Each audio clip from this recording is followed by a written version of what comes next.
kami, tempat padi terhampar, samudranya kaya raya, tanah kami subur Tuhan.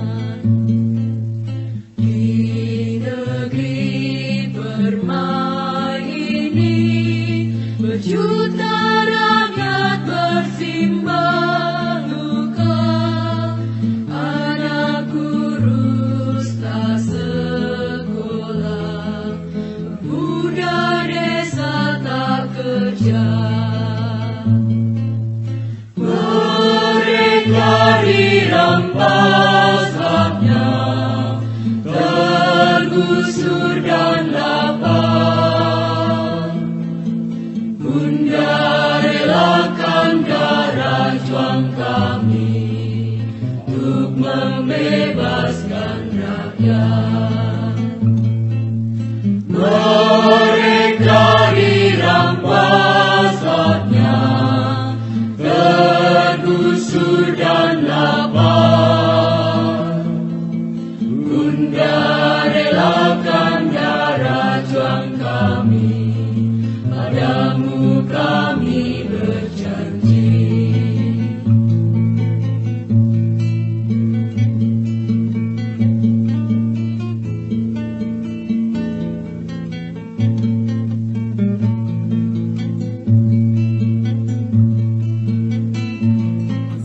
Langit kita terlalu tinggi, tapi kita terbang terlalu rendah.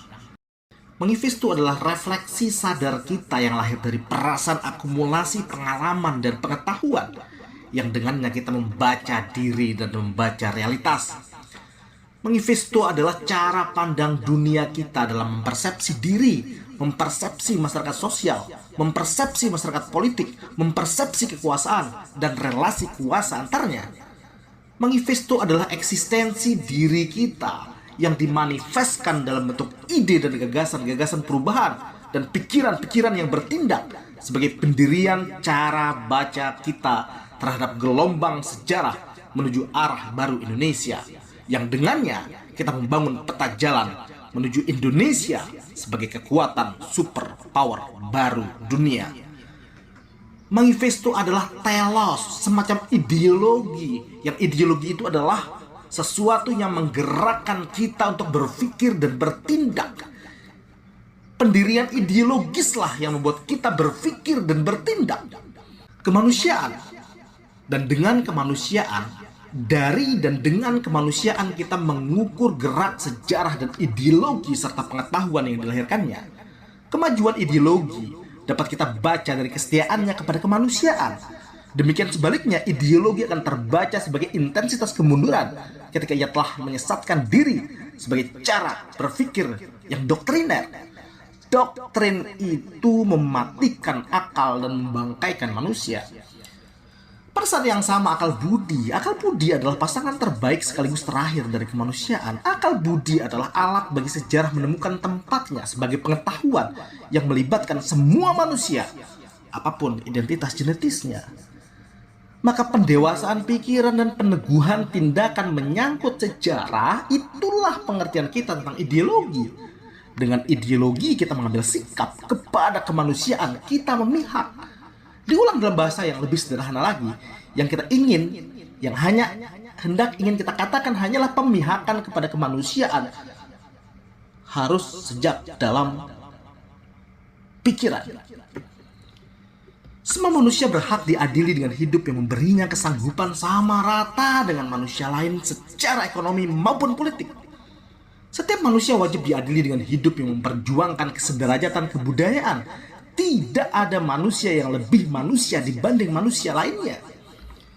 Kondisi tidak manusia yang dialami segolongan manusia yang darinya segolongan manusia lain mendapatkan kondisi yang lebih manusiawi nyatalah bukan keadaan alamiah yang terjadi begitu saja dari kehendak tangan-tangan gaib yang menguasai masa lalu dan masa depan dunia. Jika kita miskin dan terpinggirkan dan kemudian menyadari betapa hidup ekonomi politik kita sama sekali tidak memenuhi syarat-syarat kemanusiawian, pertanyaan pertama kita bukanlah apa agama yang kita imani di masa lalu, atau ideologi apa yang akan kita anut di masa depan? Pertanyaan utama bagi kita adalah di mana dan apa yang kita lakukan dengan ideologi dan peranata keimanan yang kita yakin itu. Sangat bisa jadi bukannya menyatakan sikap dengan ideologi atau keimanan yang kita miliki, diam-diam kita malah justru merubah perlakuan terhadap ideologi atau keimanan kita sendiri, untuk kemudian secara sadar atau tidak sadar kita justru terlibat sebagai bagian tak terlepas dari kemiskinan. Disinilah kita tidak dapat melupakan yang dipercayai oleh Ibnu Khaldun, bahwa lingkungan cara produksi dapat merubah lingkar filsafat, lingkar pikiran suatu masyarakat, termasuk cara pandang masyarakat terhadap dirinya sendiri. Matter menentukan mind.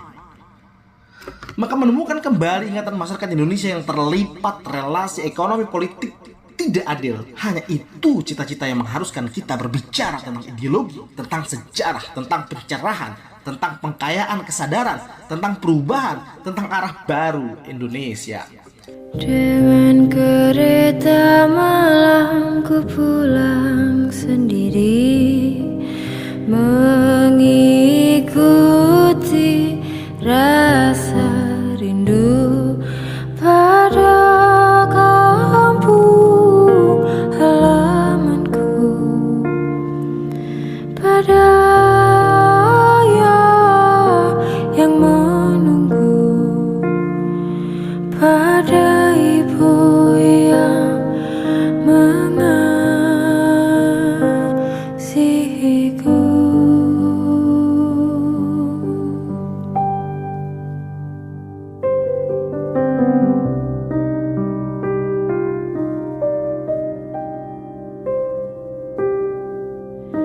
Duduk di hadapanku seorang ibu